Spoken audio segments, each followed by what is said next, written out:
All rise. Number 2, now in session, the Honorable Judge Richard Scotti presiding. Please be seated, everybody.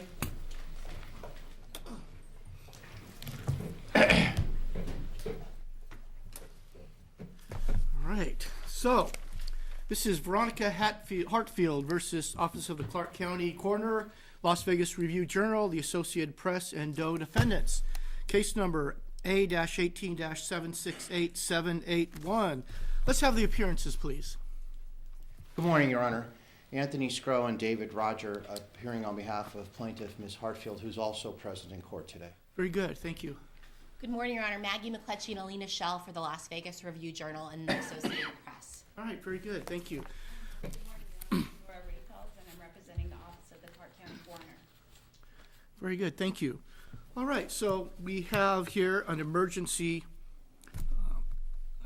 counter motion to the motion for preliminary injunction, which was scheduled for Monday. The TRO had been granted without notice. It was served, and the court set down a hearing on that for purposes of determining if a preliminary injunction should issue. That was supposed to be Monday.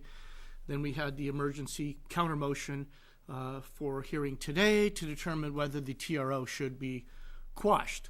All right, so Ms. McCletchy, you have the floor first. Thank you. First of all, Your Honor, thank you very much for having this hearing today. I do realize that a hearing was scheduled next week on the preliminary injunction motion, but any TRO that impacts speech and any type of delay in releasing a gag order does impact First Amendment rights, and so I do appreciate that the court scheduled this on an order shortening time. One thing I want to make clear at the outset, that it's nobody's intent, not my client's intent, to cause anybody pain. There's nobody in this community whose hearts don't go out to the victims, the survivors, and their families. And I do understand the desire to do something, her attorneys, the desire of the attorneys for Mrs. Hartfield to do something, but legal actions need to be tethered to facts and to law. Here, this action unfortunately is not. With regard to the phone calls that Mr. Scrow and I had, we remember those calls differently. I do know this. I know that I told him to get copies of the redacted autopsy report, and as of when I filed the emergency motion, Ms. Miller from the Clark County District Attorney's Office told me that he had not. And I think it's important before filing an action to understand what the document at issue is about. I have no way of knowing which of the reports that I received from the Clark County District Attorney's Office on behalf of the Coroner's Office pertain to Mr. Hartfield, because they are redacted. And I have with me, I've given a copy to other counsel, and I have one for the court as well, if I may approach. Sure. Why don't you hand it to the marshal? Sure. He'll bring it up to you. Thank you. And I have here with me an email from Ms. Miller that's dated January 31st. And this email is important for two reasons, Your Honor. First, it explains that in addition to the names that Judge Williams said could be redacted with regard to personally identifying information of the victims' autopsies, Ms. Miller also said, as a further heads up, the following will be redacted from the documents being provided to you today.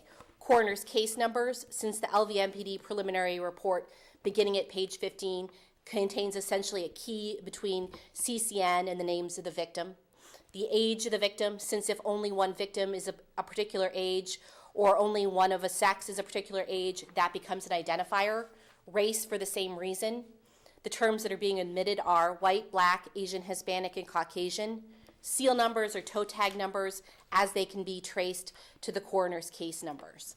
And so the Clark County District Attorney's Office did a careful and good job of redacting these documents so that there is no way to discern which of the reports corresponds to which of the victims.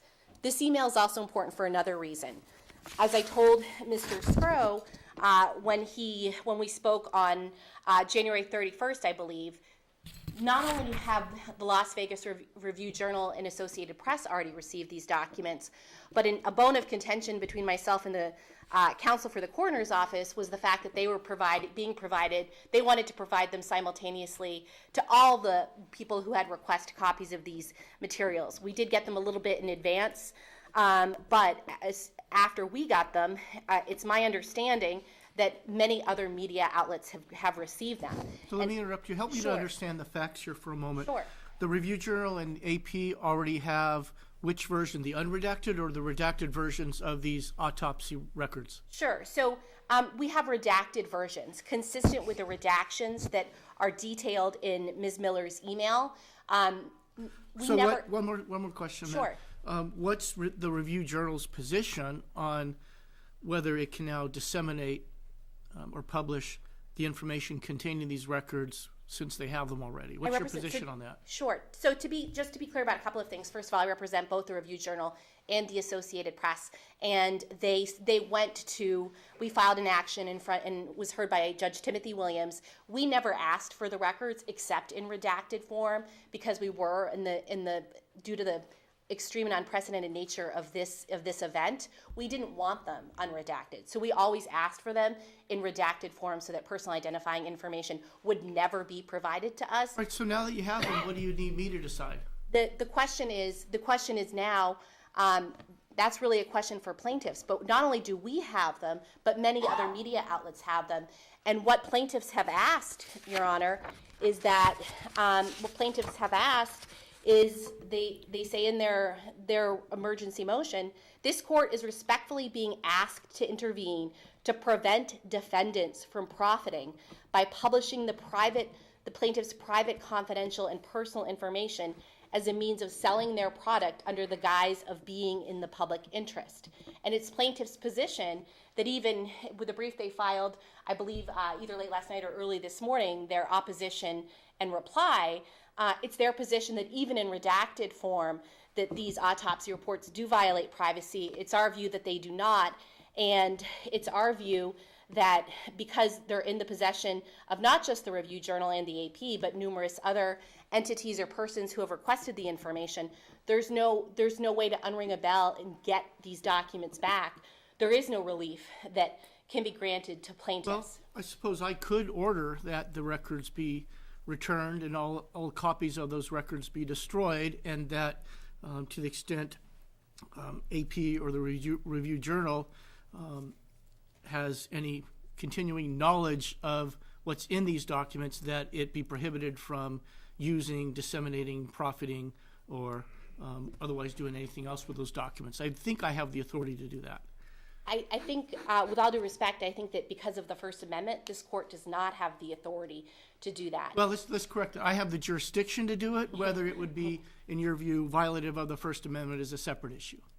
Understood. But with regard to whether it would be violative of the First Amendment, Your Honor, while it's plaintiff's position that because they don't think there's any public interest on the reporting on these documents, that therefore there is no First Amendment issue at stake. This is clearly a First Amendment issue because what they're asking for, Your Honor, is a restraint on speech. And the scenario that Your Honor just outlined would not just require them to return the documents, which would also be a violation of free speech. It would require them not to speak on the documents.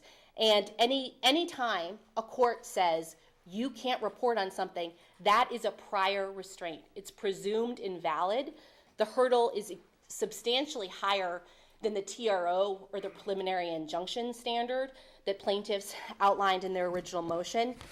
Instead, they have to meet, the burden they have to meet, and this is one that the United States Supreme Court, at least based on my knowledge of their jurisprudence, has never found to be met under any circumstances. They have to show that the publication must threaten an interest more fundamental than the First Amendment itself.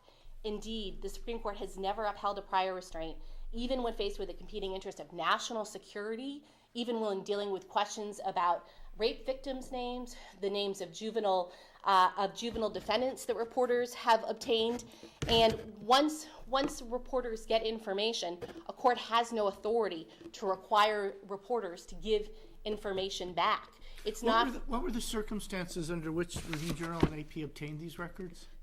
We filed an action pursuant to NRS Chapter 239 in front of Judge Timothy Williams, and pursuant to that action, again, in that action, we sought both records pertaining to Stephen Paddock, records that the public and the media still don't have because of confusion over this action, Your Honor, and records pertaining to the autopsy of the victims. Again, we sought the autopsies of the victims in redacted form so that personal identifying information would not be included.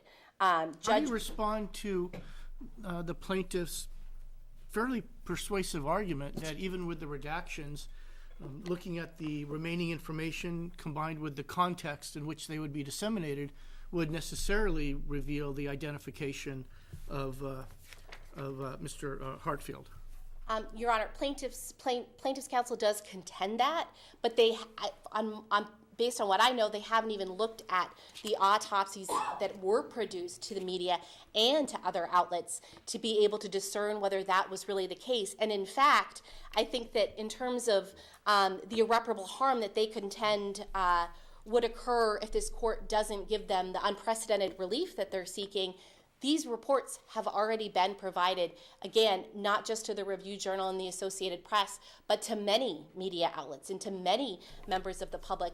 And the facts outlined by plaintiffs about what they think will occur if these reports are disseminated have not transpired. Reporting has already been done on these reports. So let me interrupt you again. So obviously I recognize that free speech does not, the extent of free speech does not necessarily depend upon the public's need to access or the public's need to have knowledge of the information, right? But in this case, if I were to conduct a balancing test, I would need to consider how important it is for the press to have this information and to also consider why they need this information. It seems to be, don't I have to give some consideration to the fact that there's very severe privacy interests here, that there's strong public policy, not just in our state but nationally, to protect a person's medical history, medical records, and protect those medical records of loved ones also.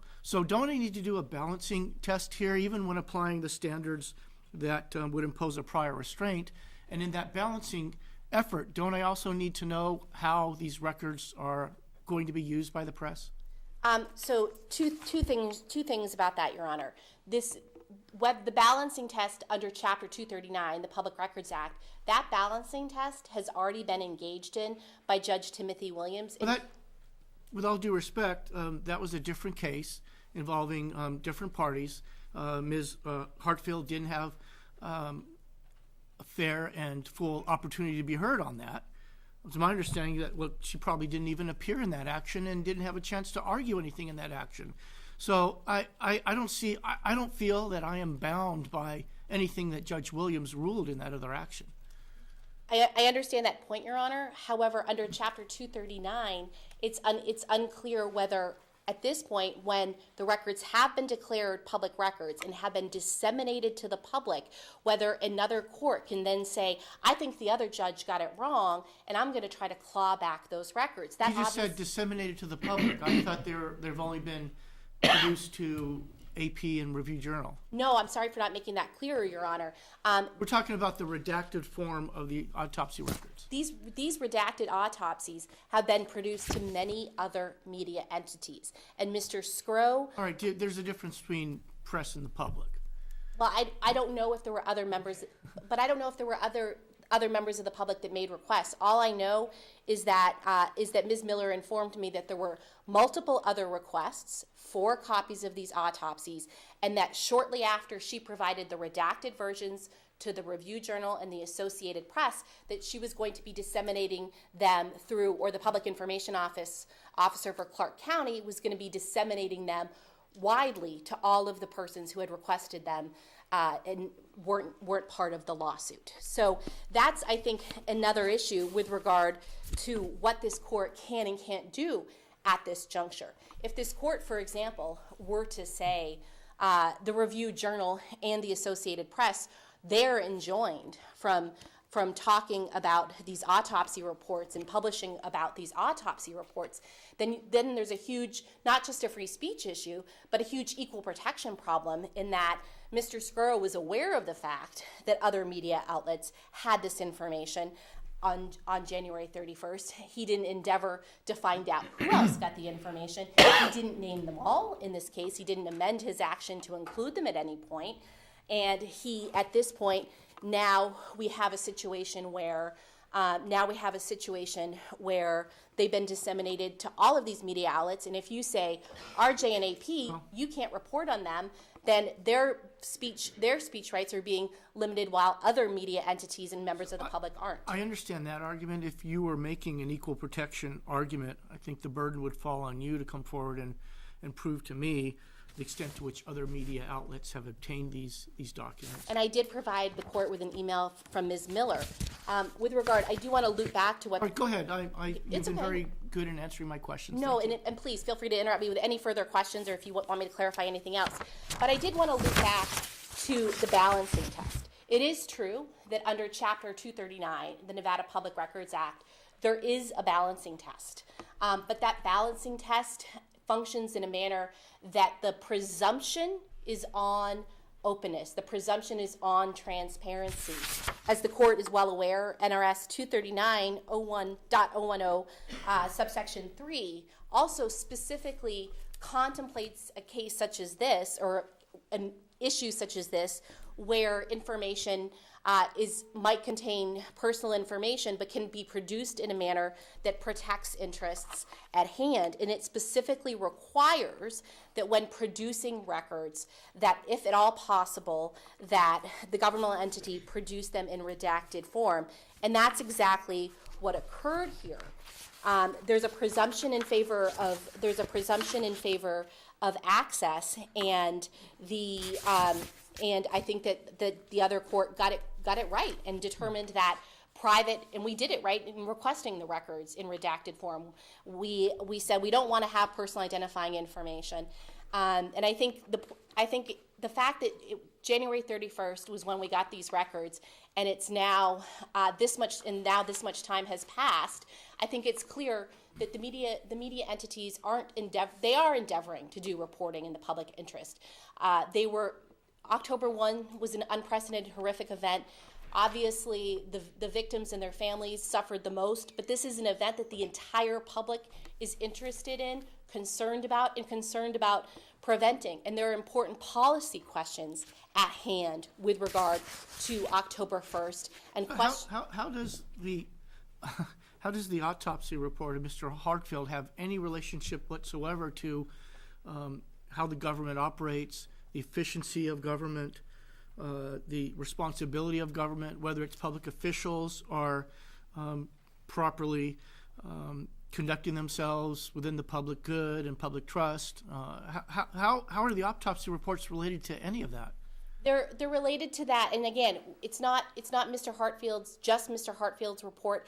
And in fact, if the court were to grant the relief that plaintiffs are seeking, that's actually what would identify Mr. Hartfield, because it's only Mrs. Hartfield and his estate that are plaintiffs in this case. And so we'd have a strange situation where, and this could theoretically raise equal protection problems too, where somehow, and I don't even think this would logistically be feasible, Your Honor, but for everybody to have to somehow return one of the autopsies would necessarily reveal his identity, because people would then know, oh, that one was his autopsy. Right now, I have no way. Mr. Scurro had asked me when we spoke if I could go through and pull his out, and I said I had no way of discerning which was his, because the district attorney's office did such a good job protecting that information, Your Honor. But the public interest, Your Honor, when we first requested these autopsies and when we first filed the Public Records Act, there wasn't as much information out in the public domain as there is now. After we filed suit, the coroner's office did publish a report that noted the manner of death for the victims. But when we filed suit, for example, we didn't even know what the manner of death was. We didn't know, for example, whether people had gotten trampled in the crowds. We didn't know what the cause of death, and the records are relevant, Your Honor, to issues like Was medical care promptly provided? Did people die from gunshot wounds that we need, whose deaths could have been prevented if we had better emergency response systems in place? One thing that RJ reporting has led to is the governor's office has announced that they're now requiring casinos to do emergency response plans, and they're looking into that matter. There are policy questions at hand with regards to our right to access those. But the point is, Your Honor, we already have access to those. So the question now for this court isn't whether under the Public Records Act these records should be provided to a media outlet. It's whether what plaintiffs are asking the court to do is somehow get them returned from all the requesters, which is an unprecedented thing to ask and constitutes a prior restraint. The court asked whether or not it was incumbent on the court with regard to the reporting and with regard to where we are now to engage in some sort of balancing test and to think about whether or not the public interest in any further reporting on this issue was less important than the public interest in the ongoing privacy issues mentioned by Mrs. Hartfield in her declaration, which obviously would move anybody upon reading it. But the question is whether or not this court engages in some sort of balancing test and says, I think that this reporting is in the public interest. And the answer to that question, Your Honor, is absolutely not. It is not within this court's constitutional jurisdiction to determine whether or not reporting is in the public interest. For example, plaintiffs take a lot of issue with the reporting. They mention that the media outlet, that the RJ is a for-profit entity. None of that is relevant to the analysis. Again, what the United States Supreme Court has said, when we're talking about a prior restraint on pure speech, they have to show that there's a threat to a governmental interest more fundamental than the interest itself. You also have to show that the relief that you're seeking is actually tethered to that interest. And here, telling two media outlets just return documents and to stop reporting on something will not avoid the harm that Mrs. Hartfield speaks about. In addition, the fact is, again, these reports have been out there. They've been out there since January 31st, and I'm tellingly missing anywhere from the briefs prepared by counsel for plaintiffs is any discussion of how any of that reporting, in fact, did harm and jeopardize them. And again, though, we're talking about the First Amendment. It's presumptively unconstitutional. The United States Supreme Court, even when talking about leaked documents, even when talking about interests of national security, has never ordered a media outlet to return documents and to not speak on something. In addition to all of these issues, there are other issues too with regard to some of the procedural issues that occurred here. I did speak to Mr. Scrow on January 31st. I've read the most recent declaration. He and I remember both conversations differently. During that conversation, I did tell him that these documents had already been produced not only to my clients but to other people. I did urge him to get a copy of the redacted version and to review that to see if there were actually any concerns. But long story short, Your Honor, they could have, when they came to this court with their emergency ex parte motion, they could have at that time, and this is my practice, they could have at least emailed me a courtesy copy. They did not do that. I spoke to Mr. Scrow on the 31st. I didn't learn about this matter until the morning until Monday morning of this week. What date was that? I think it was the 5th, Your Honor. It was the 5th. Or they had to get you the documents by the 2nd, I think. Right, I they did suppose not- I'll hear from them as to whether they complied. And they did not comply, Your Honor. And certainly, even I contacted Mr. Scrow that morning as soon as Ms. Miller let me know that this matter had been filed. And they did eventually serve us, but it even took until late that afternoon to get me a copy. It's my view that the temporary restraining order on its face is invalid because it required them to serve it by February 2nd. And I understand the time was of the essence, but there's no reason when providing something to this court, you can't email a version while you wait to effectuate personal service or anything like that. So as a procedural matter, we didn't have the notice, and case law is very clear that a TRO, when we're talking about speech, can never be granted in any case without first giving notice to the speaker. Again, Your Honor, I understand that the facts in this case are moving. I understand that we're talking about an unprecedented event in our community, but there is no suspension of the First Amendment because the 1st of October happened. And the First Amendment absolutely protects my clients, with very few exceptions, from reporting on documents they lawfully obtained, and this court cannot, under the First Amendment, either tell my clients they can't report on matters or tell my clients to return documents. So I understand your alternative arguments. Let me go back to the notice. Is there anything you would have done differently if you had received notice on the 2nd than getting it on the 5th? Or is there any additional research you would have wanted to do? Did the fact that you didn't get this information on the 2nd interfere with any operations of the press? Your Honor, I absolutely would have started working on this over the weekend, and certainly this has been, with regard to the public records request surrounding October 1st, this has been an extremely busy time to be a media attorney. I certainly would have probably filed my emergency motion by first thing on Monday morning. I certainly would have moved quicker. But in any case, in the end, it's actually irrelevant, because I understand your what the case law argument says is that, and there's a Nevada Supreme Court case on this point too that I cited, you can't issue a TRO that's a gag order without prior notice, and there wasn't prior notice. Another thing that I have concerns about is that a TRO on an order shortening time, ex parte, is an extremely unprecedented and rare vehicle. And in this case, I don't think they mentioned anywhere in their papers that the documents that they were talking about had been redacted, that they had already been produced to the media, and not just the RJ and the AP. And I would posit that when we're talking about something like an ex parte motion to get a temporary restraining order, that the duty of candor to this court is even higher. And I don't think it was proper to not provide the court with full information about the facts at hand when they were trying to do that. If one reads their emergency application, it's not even clear that these documents have already been produced to the RJ and the AP. And the really frustrating thing about this lawsuit and the way that it's been pursued is that the only effect it's had is that the coroner's office has further delayed getting us records regarding Mr. Paddock, which I don't think any court would say that Mr. Paddock's privacy interests are more important than the public interest in assessing the documents about October 1st, including him. So I don't think there's anybody who would ever make the argument that Mr. Paddock has privacy interests, or even that there's any basis under 239 to not produce his records. That said, the coroner's office, because of the way this order was drafted and the way the papers read, took the position that it did bar it from producing those records.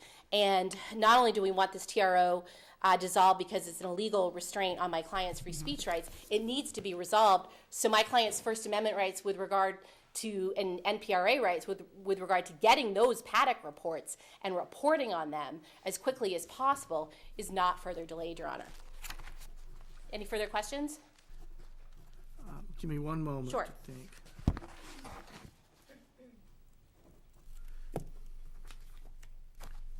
Would your analysis have been any different if the autopsy records had not already been produced to AP and the Review Journal? Because then we wouldn't be talking about a gag order, right? A gag order, what by your explanation, is this court interfering with the right of the press to publish records that it already has. I do concede that my position, the procedural position that we would be in would be different, because we wouldn't be in the position although I do think that the NPRA, because it's designed to further democratic principles, in and of itself, getting access to records, I think does implicate the First Amendment. Obviously, the procedural posture we're in now is very different than if the records had not been produced. And I will say, the Public Records Act in Nevada is different from other Public Records Act in that it does only appear to provide for the person making the request and the governmental entity to be parties to the litigation. And it is frankly unclear under the NPRA if third parties do have standing to intervene or participate in those actions. It's unclear. In any case, that's not the question before us because the records have already been produced under the NPRA. And so the situation we have before us is whether or not this court can legally and logistically, frankly, unring a bell, can return documents, and can tell the press what it can and can't report on. And the answer to those questions is necessarily no, Your Honor. All right, thank you for your argument. Thank you, All Your right, Honor. Mr. Scroll. May I have just a moment, Your Honor? Yes, you may. Take as much time as you need. Thank you, sir.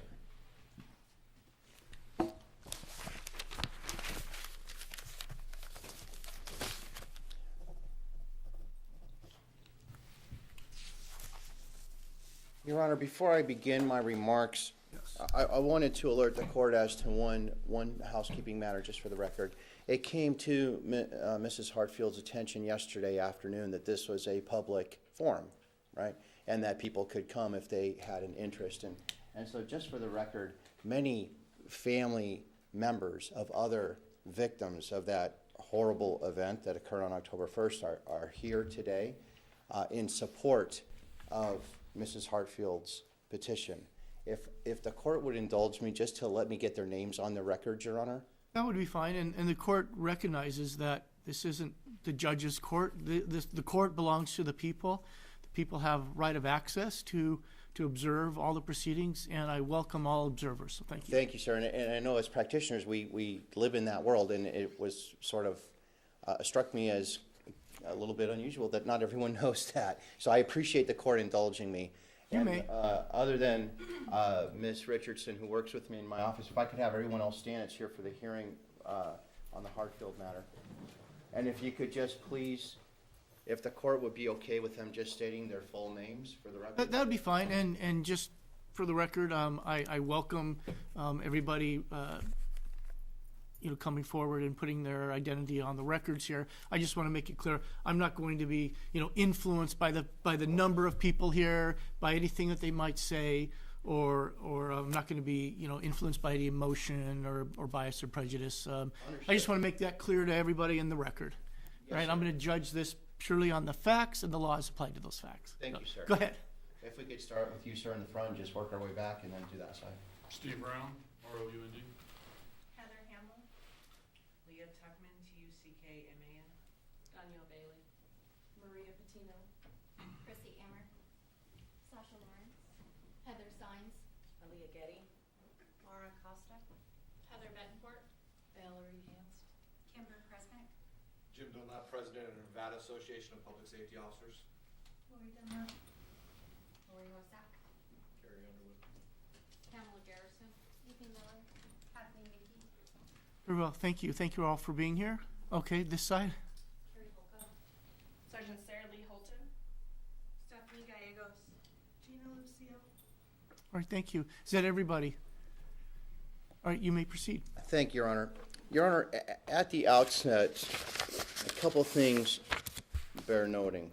First of all, the pleadings are replete, and I hear you loud and clear, Your Honor. When we come into courtrooms, we don't decide things in vacuums. We don't decide things on whims or emotions. We look at the law and we decide what the appropriate application of that law is, and that's how we get our rulings.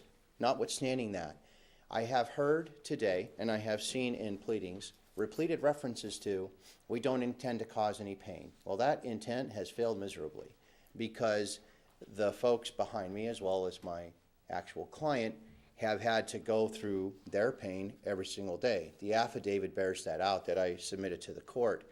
And every time there's one of these things that occurs, now most recently this, in my view, wildly intrusive application to go through someone's autopsy report, it stirs up all the emotions. And you're talking about not only the immediate family of the victims that night, but their kids who are online, who are on the internet, who are also observing the ongoings of what's going on in this case. And this is all applicable to the balancing test that the court referred to earlier.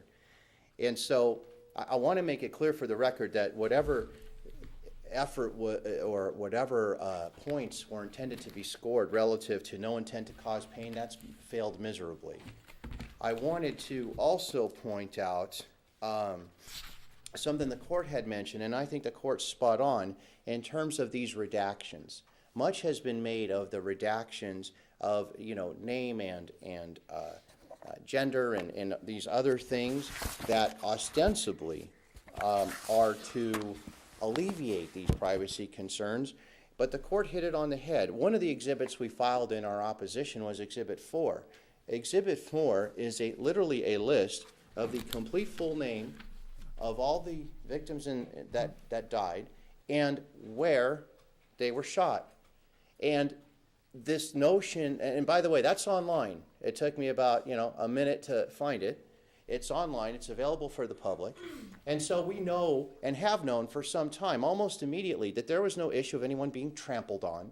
There was no issue of any extenuating circumstances, such as are not posited before the court by counsel for the media defendants.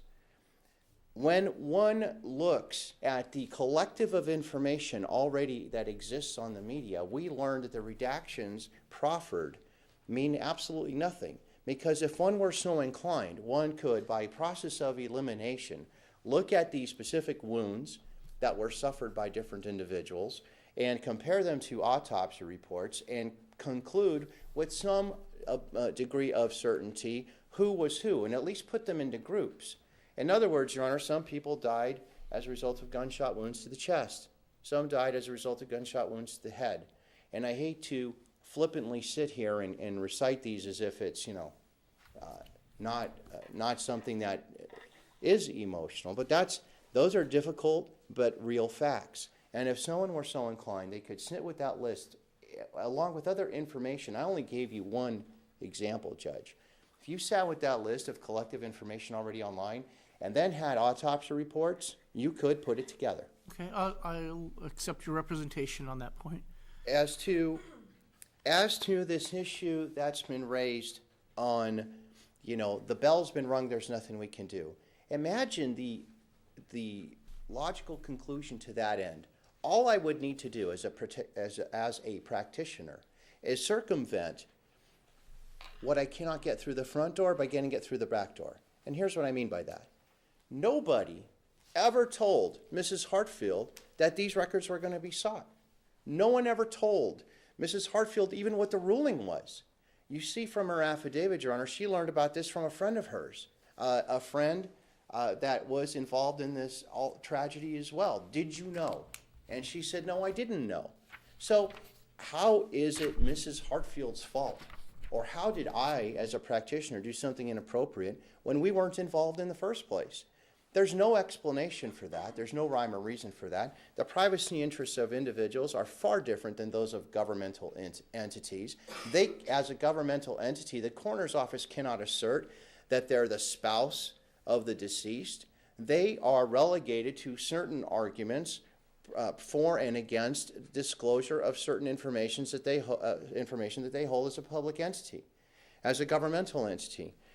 And that is far different from Mrs. Hartfield, who's the wife of the deceased person, coming in asserting her personal privacy interests. It's not her fault that they made a decision. They made their bed, now they have to sleep in it. And I understand that right now things have been disseminated. Well, we'll figure out one problem at a time. Right now, the issue is the protection of Mrs. Hartfield's privacy interests insofar as that autopsy report being disclosed. And I have known Ms. McCletchy. I respect her. I honestly would tell the court we have a genuine disagreement as to what occurred on the phones. I don't think she's speaking out of turn.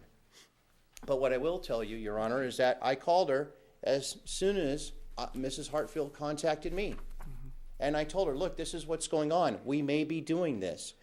We had a dialogue about redactions, and is that enough for your client? All those sorts of things. And at the end of the day, I said, we're likely going to be pursuing something. And after we came to court, Your Honor, we had the signed TRO. We went back, and I had to wait for the file stamped thing to come back from the court website.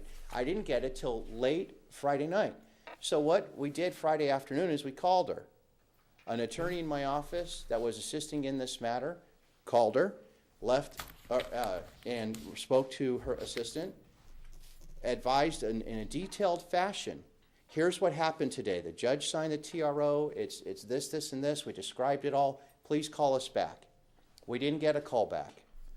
We then got the e-file sometime late Friday night. This thing was sent out for service on Saturday. By Monday morning, I was receiving calls and emails that they were aware. So we did everything we could do to comply. We can't serve the document file stamped until we get it back from the court website, and obviously we have no control over when that occurs. But in our efforts to alert her, we were unsuccessful, but we did try. You could have emailed an unfile stamped version of it. We could have That's what I done. normally did in my practice while waiting. We could have, Your Honor, and admittedly, I don't have an explanation other than we were in the heat of getting everything accomplished. Well, I understand a lot has been happening fast in this case. Correct. We've moved mountains on both sides in a very short period of time. However, we did not at the end of the day, it was I think about 4 o'clock in the afternoon, call. What we expected, because Ms. McCletchy and I had spoken several times that week, I fully expected to get a call back and her to tell me, hey, can you just, I'm here at the office, or here's my personal email, whatever it is, and send it to me. Well, when we never got a call back, we went on with perfecting service. But it seems a little bit transparent to me to complain relative to notice. This would be the same as, us sending an email and the server crashed and somehow that's our fault. We did what we could to provide notice, and in fact, not only did we provide notice after it was filed, I actually called and had the conversation about what we were going to do in advance of filing and tried to work out a compromise, and it didn't work out, and that's okay, but we tried to work it out even before we filed anything. So to suggest that she didn't know, even before a document was done, that something was coming, Let's set that issue aside Okay. as to whether, because that issue by itself doesn't implicate constitutional principles. But the bigger question is, can the TRO issue without Yes. advance notice? And number two, what are the standards that the court must apply in resolving this issue?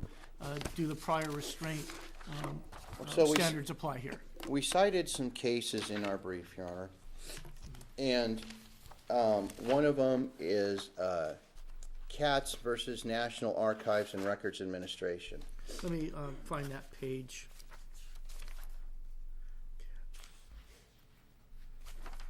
Can you help me here? Is that Yes. What, I have your brief here.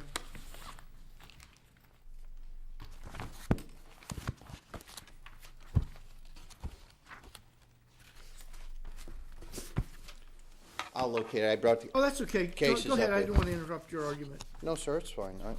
Oh, I have it. It's page 11. Right. Thank you. Yes, sir.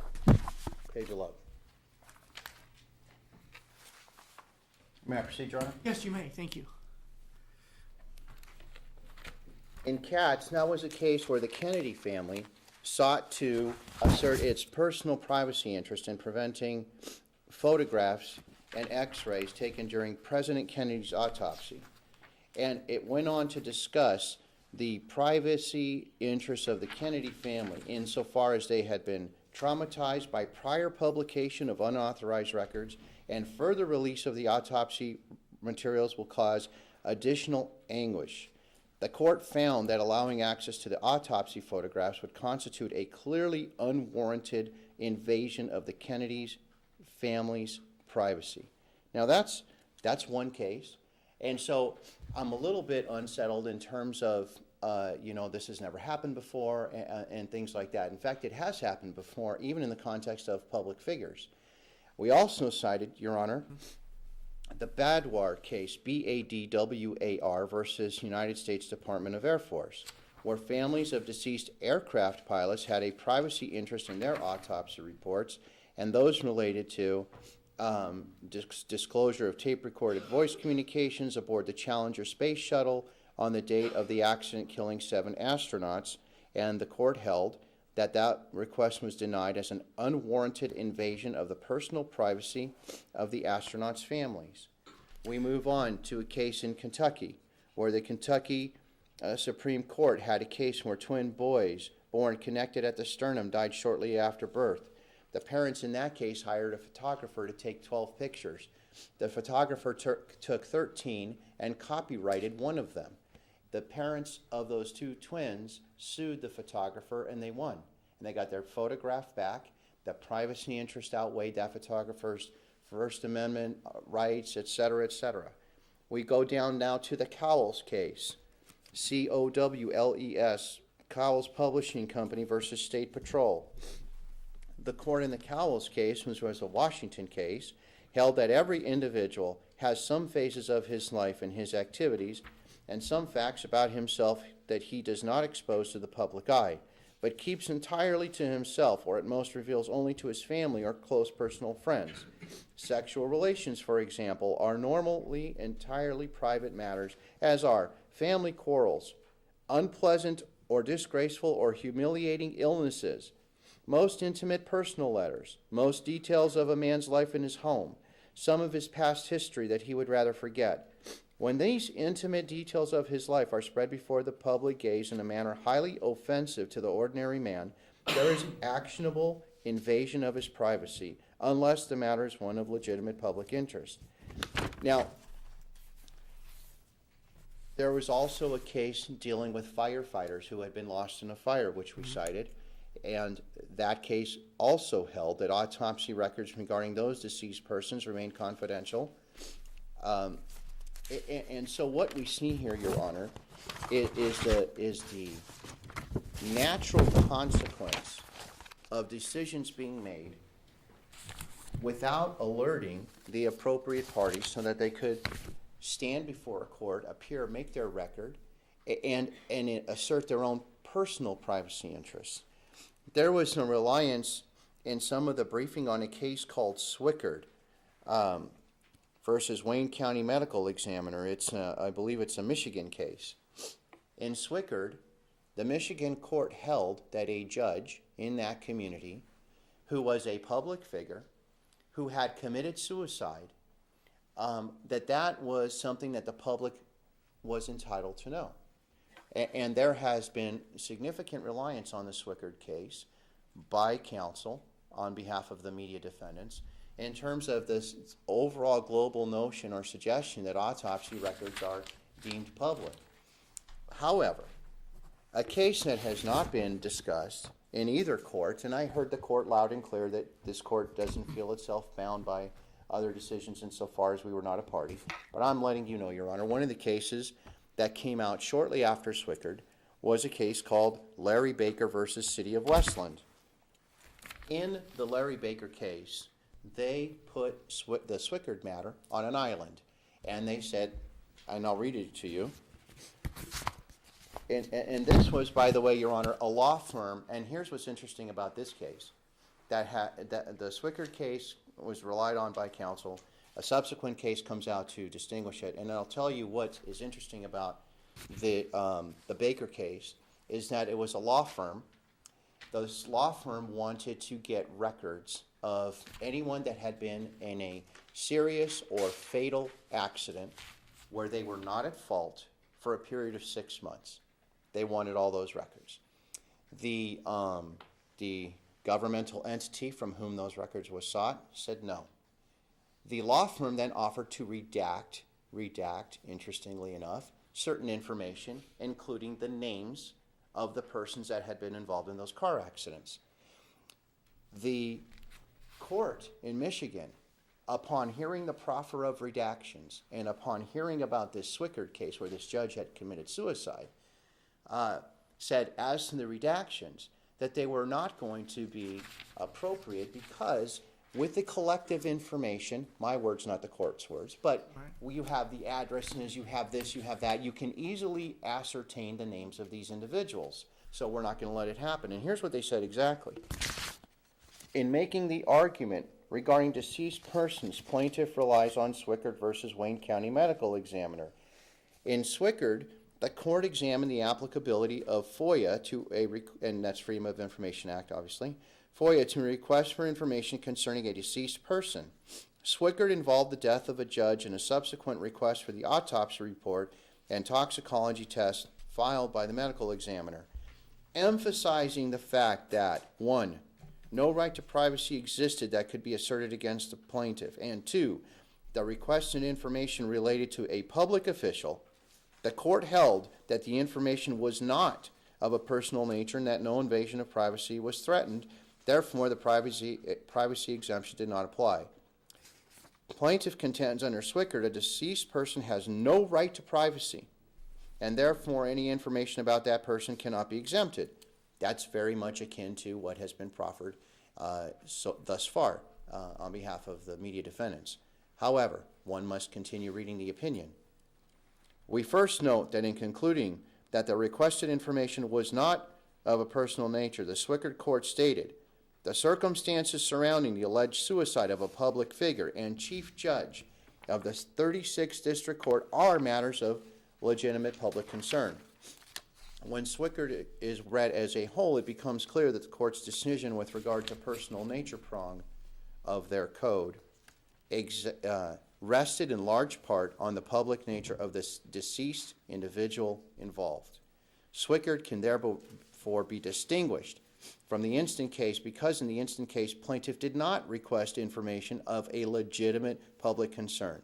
Instead, plaintiff sought information solely of a personal nature with regard to injured and potentially injured accident victims. So even the case that has been sort of the championing cause, at least in one part relative to the notion that these are just automatically public, has been put on an island in this very state where the case originated. So, Well, let me interrupt you if I may. Yes, Ms. sir. McCletchie said that this is an instance involving legitimate public concern because the press may want to know, was medical care provided promptly. She listed a few others, but that's one that comes to mind. okay, everyone in this room sitting at council tables had the misfortune of reading an autopsy report. Mr. Roger and I, shamefully must admit, we probably have 60 years worth of doing murder cases. I know Ms. McCletchie's had her fair share as well. We've all seen autopsy reports, and so has the court. How does an autopsy report, I wrote down one of the examples. Emergency response teams, Your Honor, can you imagine a scenario where an autopsy report that goes through how they cut the decedent? What was the cardiovascular system looking like that day? Were there any types of diseases? What was the blood alcohol content? I know your point. It's a pretty remote connection. Of course it is. It's exceptionally remote. And when pressed by the court, counsel, a skilled advocate, for the first time struggled with a real legitimate answer to that question. What's the public interest? Because casinos created an emergency response team? Are you kidding me? The disconnect between the autopsy report and a legitimate public interest, we're miles apart here. We are miles apart. Compare that to the invasiveness of what they seek to obtain. And it's not my fault. And I'm sorry they got him, and I'm sorry they didn't give Ms. Hartfield notice, because I promise you she'd have been there. She'd have been there, and I think I would have been there too, arguing similarly how I'm doing today, because we are so much different than a governmental interest or entity in terms of what we can assert for privacy. There's no legitimate public interest here, and the fact that the coroner's office may have some duty that is not shared by Mrs. Hartfield is of no consequence to us. So suppose I accept that. Help me to understand also, is the standard of review by this court different now that the documents have been released to the press, and would my standard of review, had been different if we're talking about whether they should be released? And I know you cited cases that involved retracting documents that had already been disseminated. Yes, sir. I understand that. Is the standard of review any different, though? I don't believe it is, because we can only cure one ailment at a time. Because here's the thing, Your Honor. If you change your analysis, in other words, if I'd have come before you the day before the reports had been released to the media, right? And I said, hey, let's not release them because of all these reasons.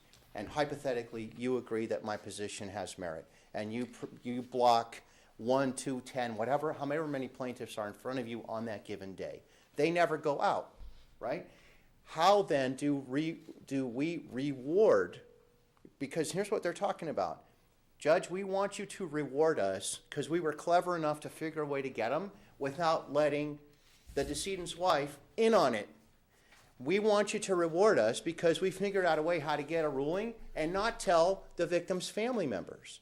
That cannot be a justification. This is not the ends justifying the means.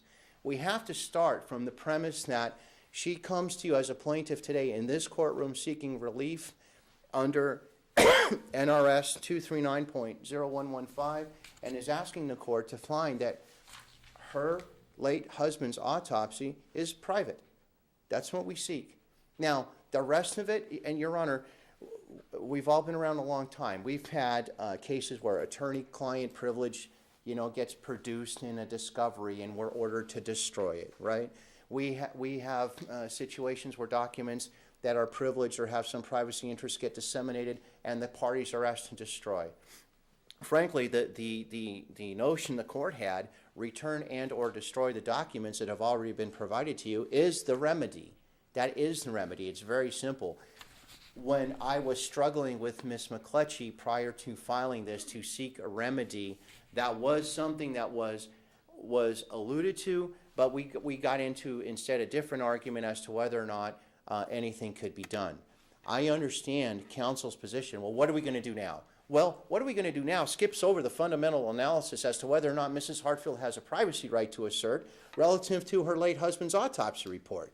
Right. And with not to be disrespectful, but my instinct is, who cares what we do now, or who cares if the bell's been rung? Let's start one step at a time here, because if this court finds that this autopsy report is not legitimately connected to a public interest that has been asserted here today, and I'd submit respectfully, Your Honor, none has been presented to the court.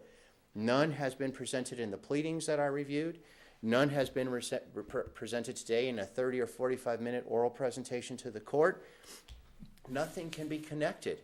And so if the court has an inclination that there is some legitimate public interest being impacted here, because somewhere in the autopsy report we're going to learn how to, administer emergency treatment better, that's so far removed as well. Judge.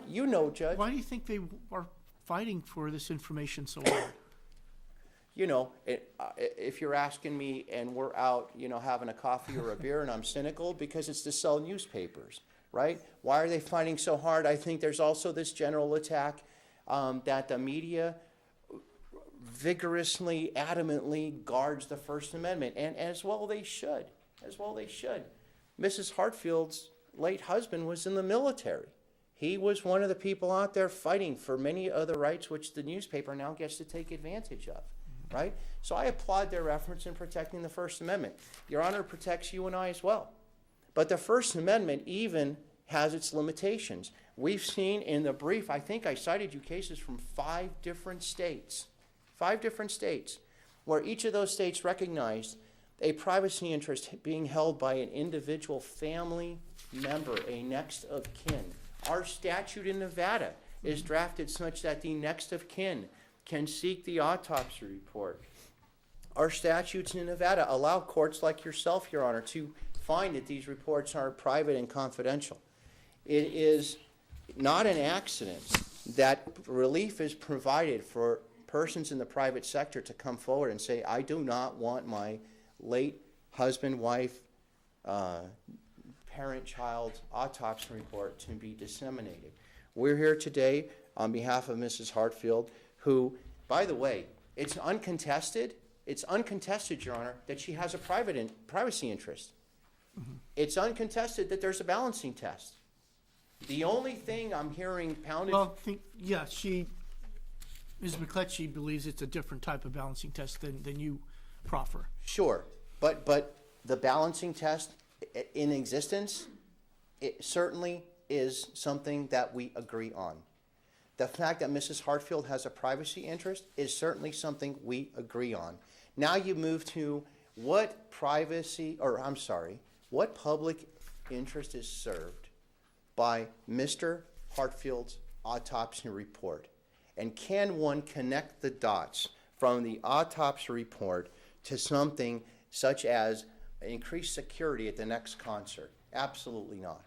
Can one connect those dots to something such as the infusion of additional police officers or emergency response teams?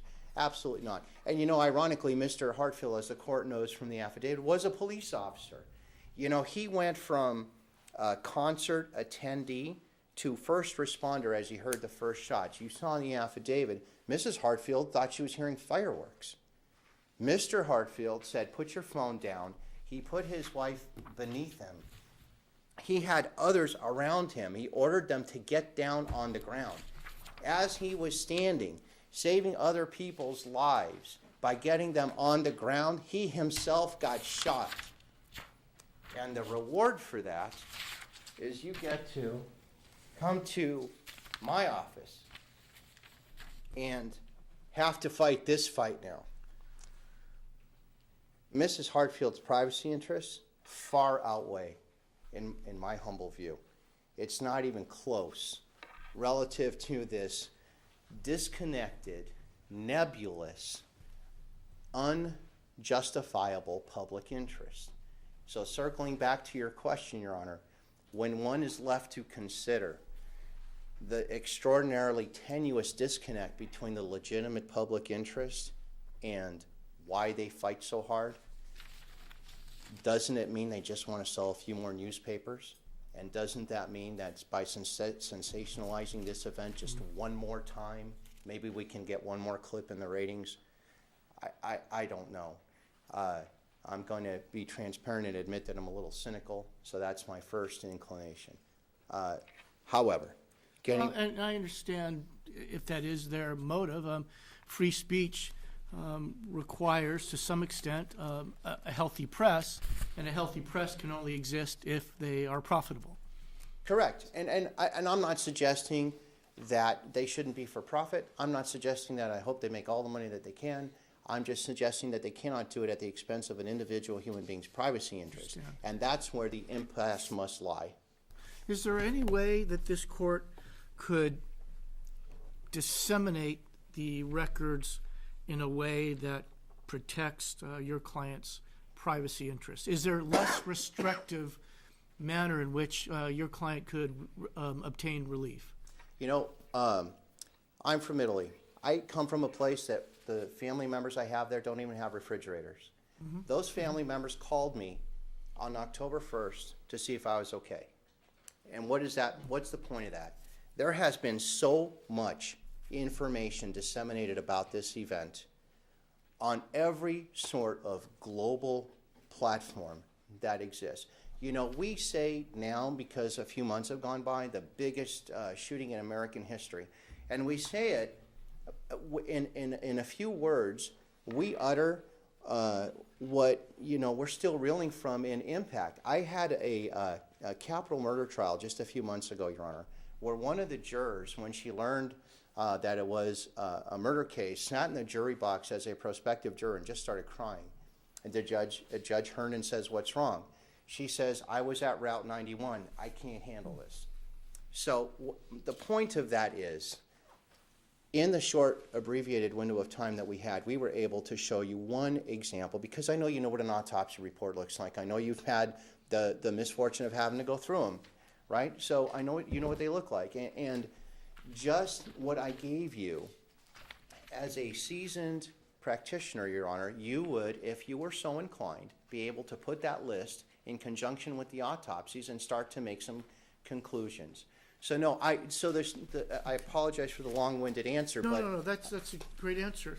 Can I interrupt and ask one more question? Sure. This is a two-part question. One, an issue of law, and one, an issue of practicality. Yes, sir. Issue of law first. If I were to enjoin the Review Journal and the AP from dissemination and order them to return the records, would that be an equal protection violation, as Ms. McCletchie suggested?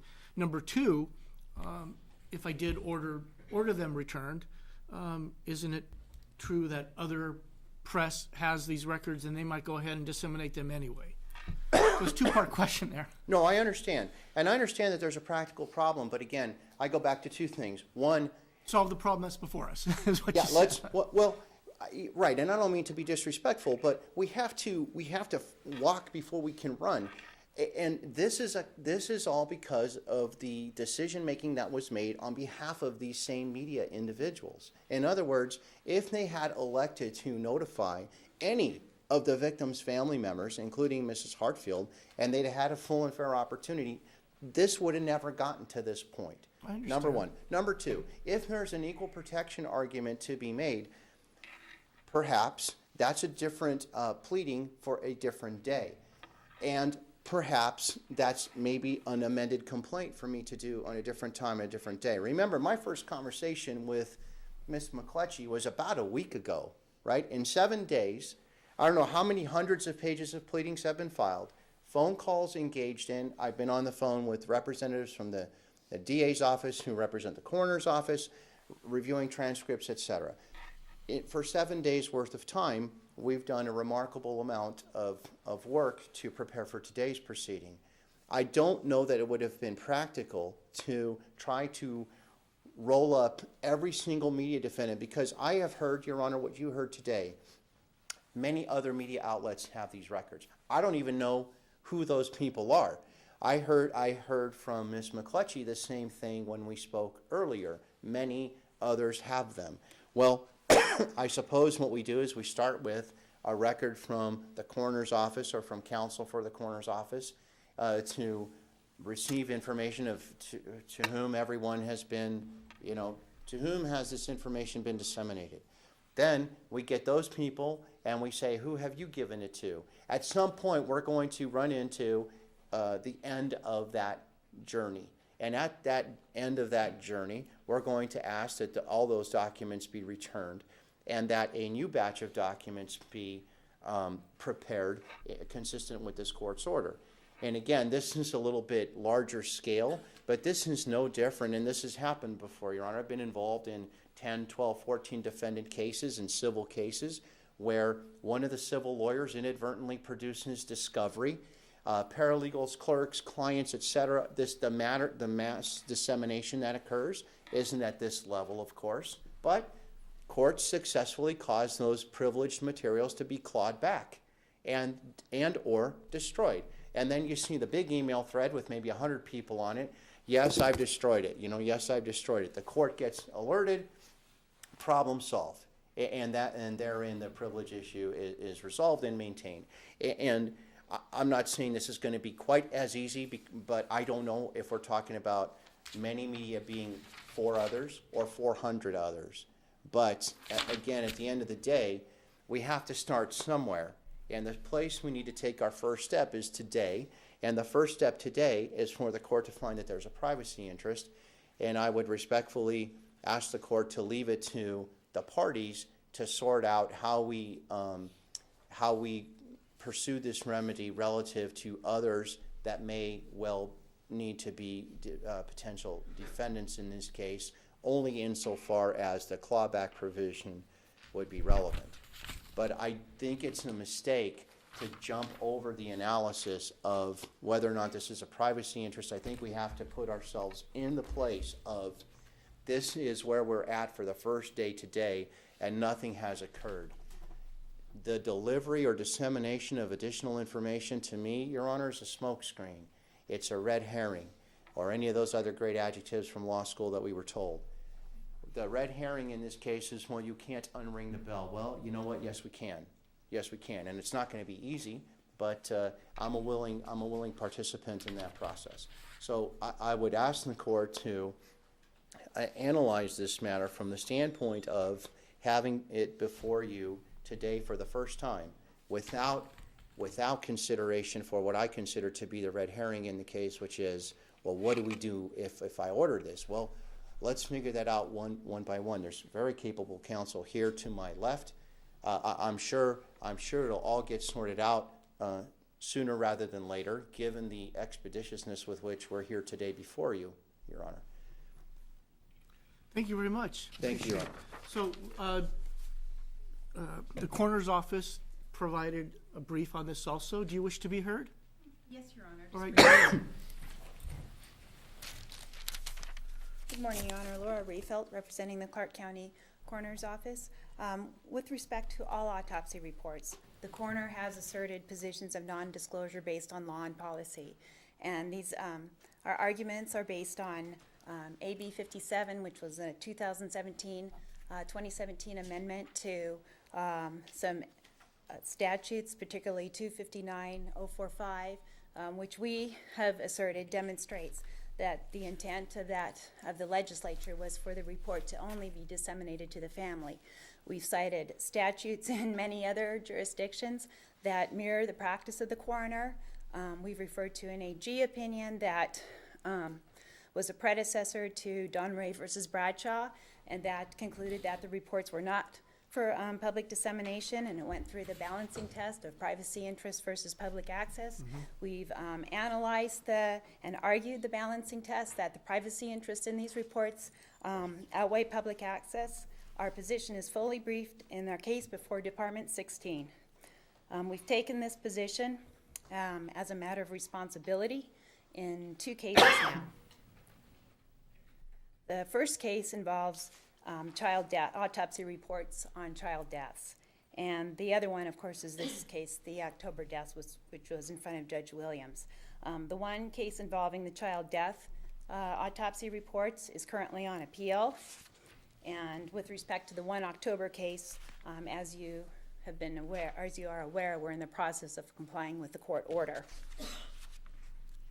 And as you know, January 31st, the day after hearing in this matter before Judge Williams, we commenced compliance, and we provided the redacted autopsy reports of the victims to the Review Journal and Associated Press's counsel. With respect to our position at this hearing, we don't oppose the position of the Hartfield family. And in fact, our briefs, there is some overlap in that we support their position. But we're here today for clarity from the court.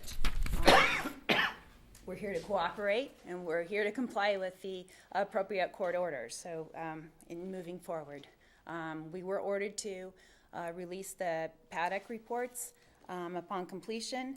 And since this TRO was issued, we have received subsequent media requests for the victims' reports as well. All right, thank you very much. By the way, I appreciated your brief and discussing the policies and procedures of the coroner's office and the position you've taken in this matter. It was helpful to me. Thank you. Thank you. All right, Mrs. McCutcheon, you get the last word on this. Thank you, Your Honor.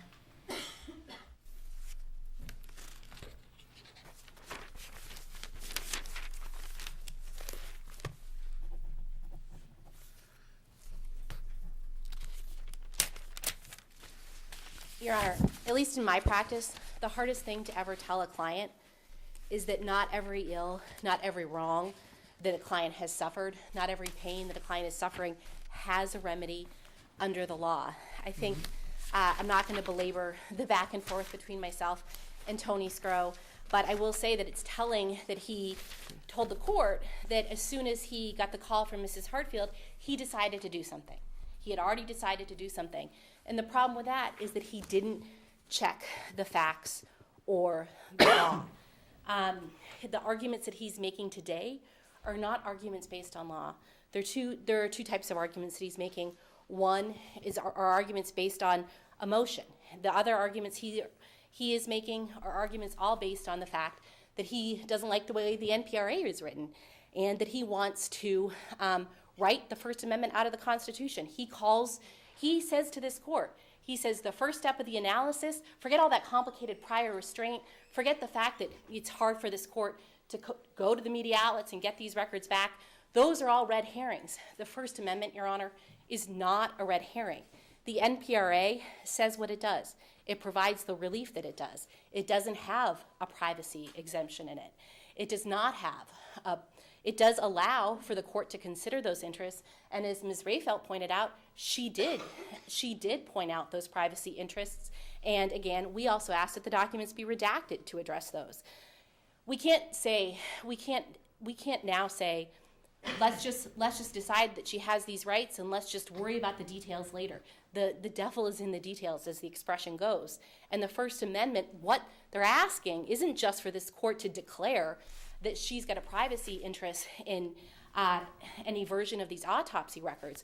What Mr. Scrow is asking this court to do is to unwind the clock, somehow get these documents back, and to violate the Constitution.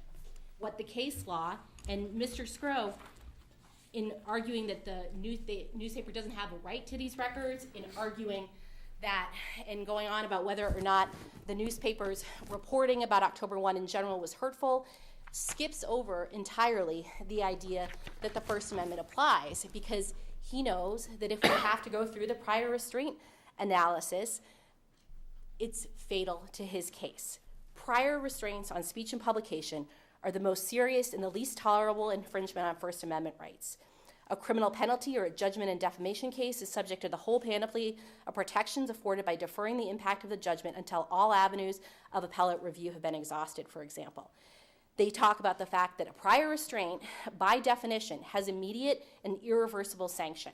It can be said that a threat of criminal or civil sanctions after publication chills speech, and a prior restraint freezes it, at least for a time. This damage can be particularly great when the prior restraint falls upon the communication of news and commentary on current events. And October 1st is a current event. So did that case involve the government asserting any interest or compelling governmental interest to restrain or restrict the free speech, or did it involve the strong public or strong privacy interests of an individual? So the case law actually doesn't allow for privacy interests of individuals to even be the basis of a prior restraint.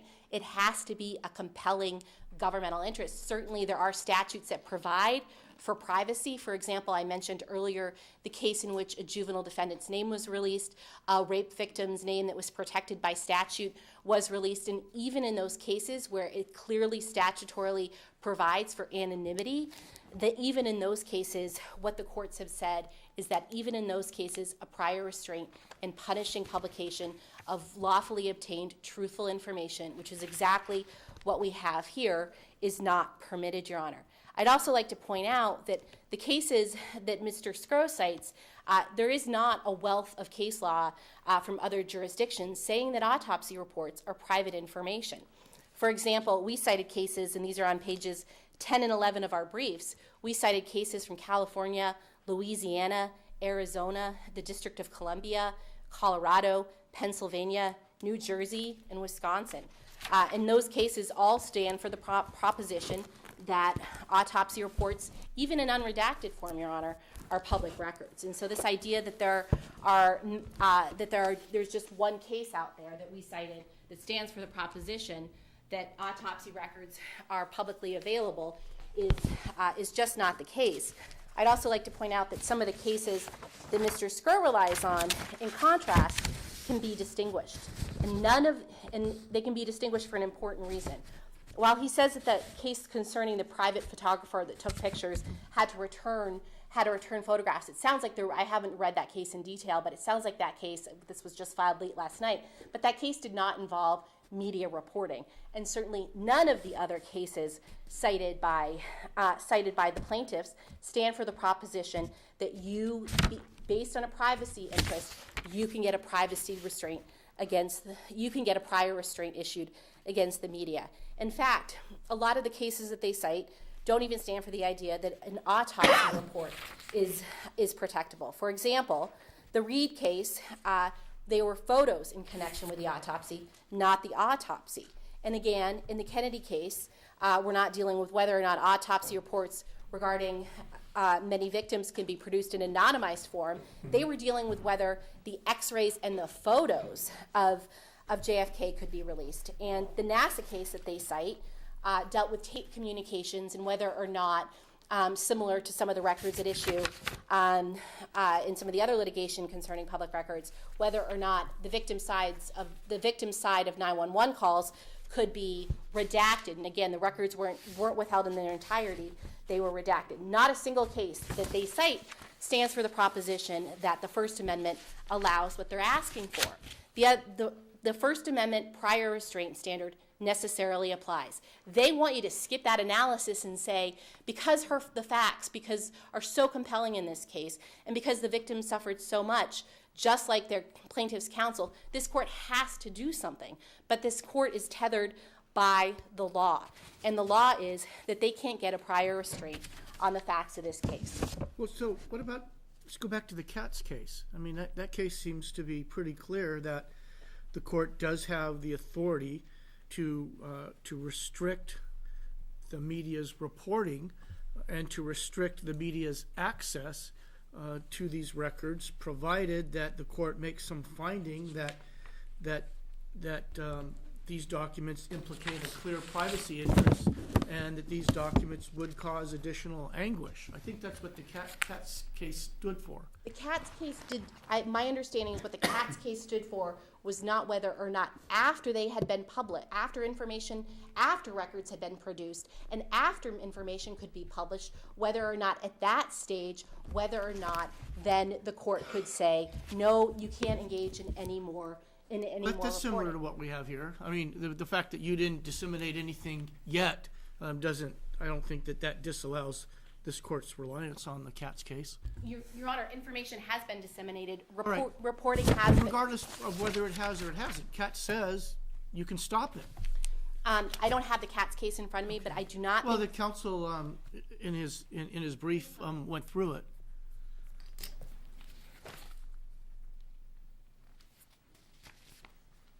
In the counter motion, he discussed it on page 11 of 17. The Katz By the way, case- I know in normal motion hearing procedure, we have moving party, opposing party, the moving Sure. party in reply. We're going to deviate a little bit from that because I will want to hear one more time from Mr. Scrow, then you can rebut it on the issue you raised. Can the privacy interests of an individual support a restriction on media reporting, absent a showing of a compelling governmental interest to restrict the speech? All right, so let's go back to you. So the Katz case, I was correct, and if Mr. Scrow, we're all moving quickly in this case, but I don't believe that Mr. Scrow represented this case said that you could get the records back, because that's not what the Katz case is about. And that's why I was a little perplexed by Your Honor's discussion. This was a case in which somebody was denied access under FOIA and filed a FOIA appeal saying, I want access to these records. Can I have access to these records? Those cases, public records cases, FOIA cases, the federal analog, they don't deal with the question that we have here. I don't know that, I want Mr. Scrow to hear this too. I don't know that the fact that it's one standard when the documents haven't been released, and then 1 minute later, once the documents have been released, it's a whole different standard. That doesn't seem logical to me. It is a different standard, Your Honor, because the question about whether or not, at the point of trying to get access to records, while I would argue that the principles underlying FOIA and underlying State Public Records Act are tethered to the First Amendment, they don't have the information in their hands. And so someone's not telling them what they can and can't report on. They're determining whether under the law, a governmental entity is required to produce something to the requester. Here, the records have been produced to the requester, and so it's not an application of basic FOIA law or public records law. It is prior restraint law that applies. And the plaintiffs would have you skip over that because that is fatal, and it's a test that they can't meet. And in trying to get the court to say that the media should be required to return records and that there should be a gag order issued against the media, what they're asking you to do is to do exactly what the First Amendment prohibits. They're asking you to make a moral judgment and make a determination about whether or not the media's reporting on this is in the public interest. And I will point out that even under the Public Records Act, they have a heavy burden. And my burden when I'm representing media entities in public records cases is not to show that I have the higher public interest because the stories I'm going to be doing, my clients are going to be doing on it, are going to be detailing these important issues. Instead, what under Nevada public records law, what the case law and what the Public Records Act itself says, there's a presumption in favor of access. And a governmental entity resisting disclosure has to overcome that presumption in favor of access. It's a presumption in favor of access. I need not explain to the court why my clients want records. I need not explain that I need not defend my clients from strange criticism for selling newspapers. I just need to have them come to court, and they have the burden of establishing that the presumption of access is outweighed. And it explicitly in the NPRA provides that if there is any privacy concern, that a governmental entity has to try to address those concerns by redaction. Mr. Scrow accused me of hesitating, saying that I didn't really have anything to say about the public interest. The reason I hesitated on that, Your Honor, is for the very reason that I don't need to disclose what reporting my clients are planning to do when they engage in public records requests and when I come to court to fight for access to records against them. So in terms of when a government entity comes to court and they have a preponderance of the evidence, they have to establish by a preponderance of the evidence that the records are confidential. And you can't rely on just speculation. And here, it's not just a matter of whether or not the fact that the RJ has reported on October 1st has caused Mrs. Hartfield pain, whether or not it's caused victims pain. That's what plaintiffs contend. That's what her declaration contends. But that's not what this court should be looking at. The court can't say the RJ can't engage in this kind of reporting because it might cause her pain. In terms of if this court is going through the public records analysis first, and again, the court must engage if it's going to issue or it's going to allow a gag order to remain in place or require return of records. It must go through the First Amendment analysis. But with regard to the public records analysis, none of the arguments that Ms. Rayfeld actually win the day. AB 579 is a bill that says that the coroner's office it clarifies next of kin notifications and who can get a death certificate. It doesn't have anything to do with autopsy records. And what Ms. Rayfeld has argued and lost in 2 cases already about autopsy records is that is the idea that if the legislature wanted to make autopsy records public records, that it would have said so in AB 579. But what the Public Records Act says is that all records are presumed confidential. In terms of legislature directives, everything has to be interpreted in favor of access and against restrictions on disclosure. And so you can't argue that because the Nevada legislature didn't explicitly say in an unrelated bill that autopsy records are public records, that they're not public records. In terms of the Attorney General opinion, that argument has also been made and has also been lost into other courts. And the reason is that opinion, I believe, is from the 80s, and it's before the standards, before the Nevada legislature amended the Public Records Act in 1993 and 2007 to strengthen its terms and frankly, they got rid of this idea that there's some sort of equal balancing test.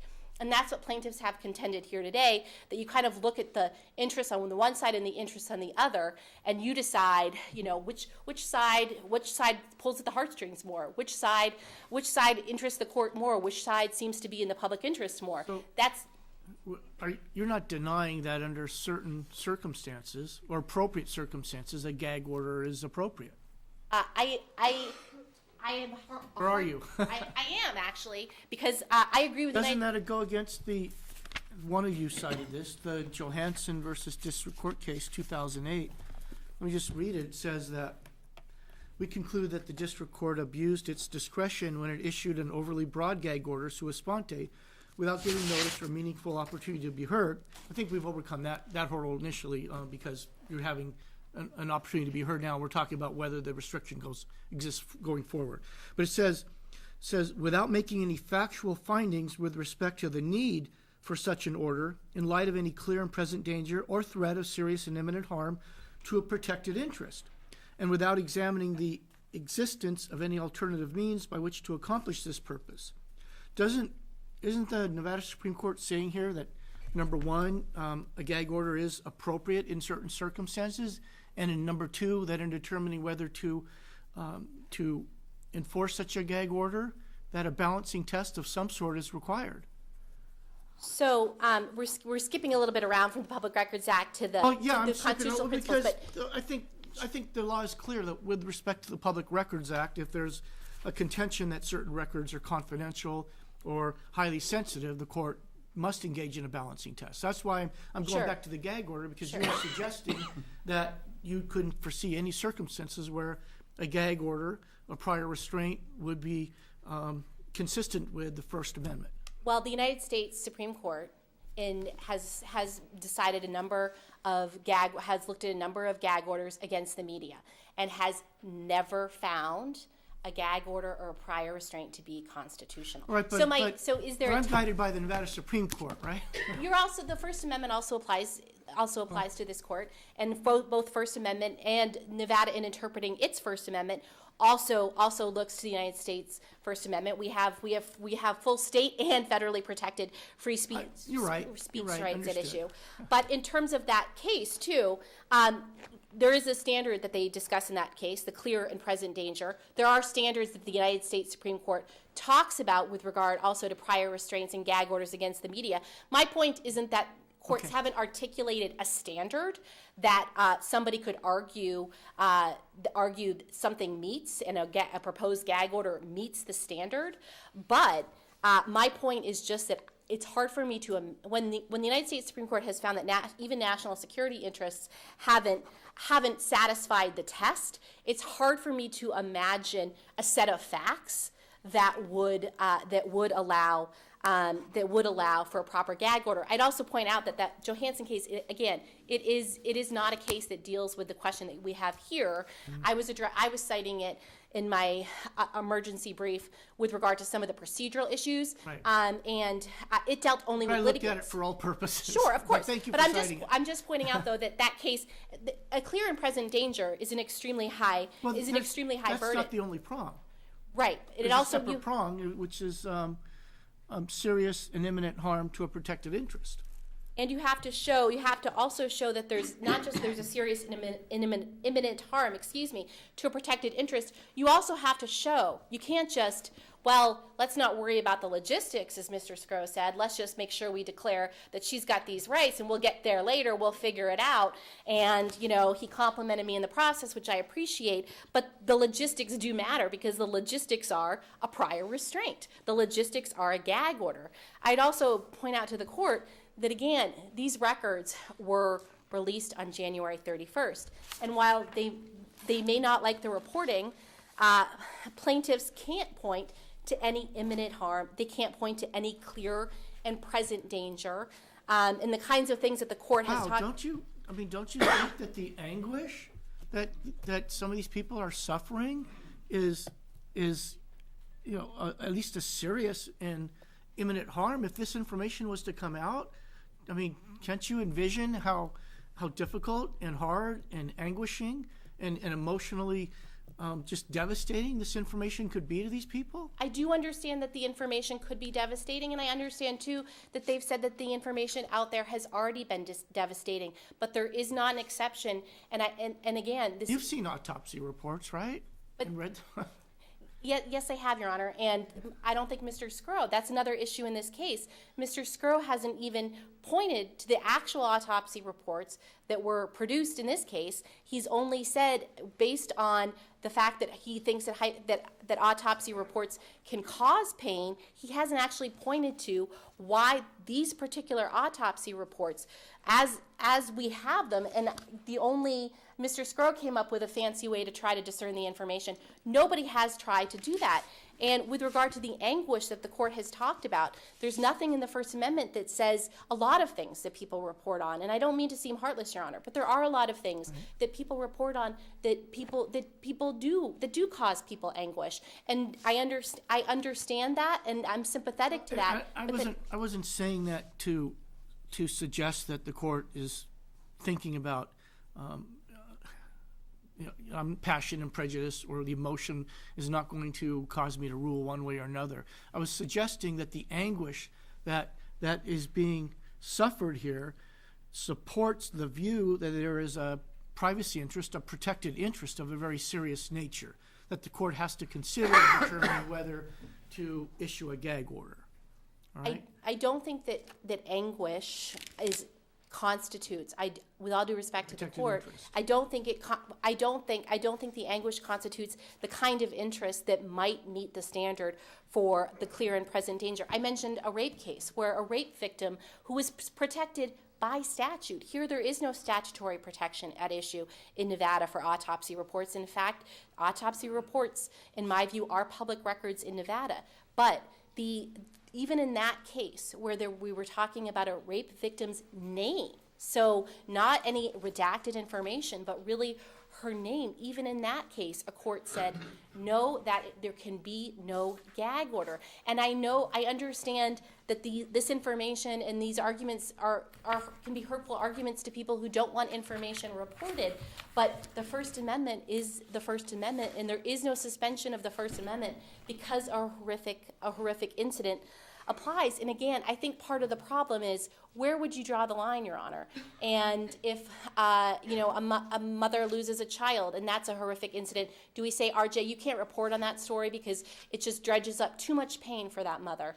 Who decides what the RJ and the AP can report on? With all due respect to the court, it's not Your Honor. Well, and I understand your view that it's difficult to draw the line, but when you're dealing with the largest mass murder situation in our country, and we're dealing with the type of anguish that people are suffering here, I think it's different. I think, if you're talking about the anguish that people might suffer, I can't envision a situation where people would suffer more anguish than the situation we have here. Your Honor, the issue, though, is that even when there's a mass tragedy, the First Amendment does apply, and there is no basis to say anybody can or can't engage in reporting because it would cause anguish. That is not. While the court may want to do something to cure the pain, that doesn't mean that the law allows for it, and it does not allow for it. And even when we're talking about national security interests, I also think we get into a strange position. If obviously this is a horrific incident, the pain that victims suffered and their families and survivors, it's horrific. I understand that, but is the court saying that the rape victim's pain isn't horrific on being identified in the media? No, I'm not saying that. It seems to me that the nature and extent of the anguish is certainly different here. I don't think it's for a court to say the anguish in this case is in this horrific 1 October case is so extreme that I'm going to suspend the First Amendment and say that it is a compelling interest to avoid causing pain. And again, plaintiffs haven't pointed to any actual reporting that has actually violated privacy interests. And there is under the First Amendment, no court has ever recognized that you can avoid reporting and tell people they can't report on something because it would cause anguish. That's just unprecedented. And the issue isn't whether or not the reporting would cause pain, but is there a protected privacy interest that they have established with regard to these records in redacted form? And that requires some subjective analysis by this court. That's a different question under the NPRA. Right? And there is no court has ever said privacy interests are at stake, so I can tell the media to not speak. Well, and no court has ever held that the First Amendment is absolute. No court has ever held that the First Amendment is absolute, but while 1 October is certainly an unprecedented event, we've had the Pulse nightclub shooting, 9/11 occurred, and in none of those cases has any court ever said, because this is such a horrific event, I'm going to say that I, as a judge, am going to control reporting to avoid pain of the survivors of the victims. Right. No court has ever said that, Your Honor. And if I just might make you may. I'm not cutting you off. Okay. What I'm going to do is, when you're done, we're going to take a 10-minute recess, sure. So everyone can use the restroom, and then we'll come back and I'll give 5 minutes to each side. All right? Sure. And so, Your Honor, under the NPRA, because part of what they're asking you to do is to make a determination under the NPRA, it's my view that the NPRA, Chapter 239, doesn't provide for any mechanism by which for them to assert any interest in public records. It's not in the text of the NPRA itself. It allows for, all it does is allow for a requester to go to court to petition for access to records. As I pointed out earlier, I think the coroner's office, as Ms. Rayfeld described it, took on responsibility for trying to assert privacy interests. And again, those arguments against the idea that these are public records are really arguments to go to the legislature to, not to a court. Because what Nevada law says is that public records are public records, and a petitioner or requester can go to court to get access and try to get it from the governmental entity. That's what it says. It also says that records are presumed to be public. Some states have a privacy exception in their Public Records Act. Some states, like California, do have a mechanism by which parties who say their privacy rights are violated can go to court and try to get relief. That's not the case in Nevada, and these arguments are all actually arguments for changing the law. The same thing with the HIPAA arguments. The HIPAA doesn't actually apply. A coroner's office is not a covered entity under HIPAA. And two other courts in the 8th Judicial District, one of the cases is on appeal, have found that none of those arguments made by the coroner overcome the heavy presumption in favor of access. And I do think that the records as redacted do protect privacy interests, and the burden was on plaintiffs to come here today and show, assuming they have standing under the NPRA, assuming they have a right to relief, the burden was on them to come here and explain why they don't. And the declaration just saying in conclusory form, I think it would be really hurtful for these records to be released, doesn't suffice. You need to have a preponderance of the evidence. The other thing you can't do is have hypothetical and speculative concerns. You talked about the clear and present danger test in the Johansson case. There is no clear and present danger. There is no imminent harm. And that's because we know that to be the case because no privacy of any of the victims has been breached in any of the reporting that's occurred, and those records have been in the hands of the media, not just the RJ and the AP, for over a week now. And nothing has occurred that has, while some of the reporting about October 1, they say has caused them pain, that's not the question. The question is, assuming they have a privacy interest in these records, have any privacy interests been breached? And the answer to that question is no. So there's no clear and present danger.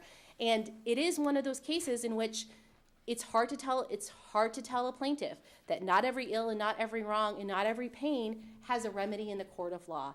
And it can be hard to apply the law to difficult facts, but the law is the law, and there is nothing in the law allowing this court to control reporting or to claw back documents lawfully produced and obtained under the Nevada Public Records Act and tell the media what they can and can't say, Your Honor. All right, thank you very much. Court will be in recess for 10 minutes, and then I'll give each side 5 more minutes, and then hopefully I'll have a ruling. Thank you. Thank you, Your Honor.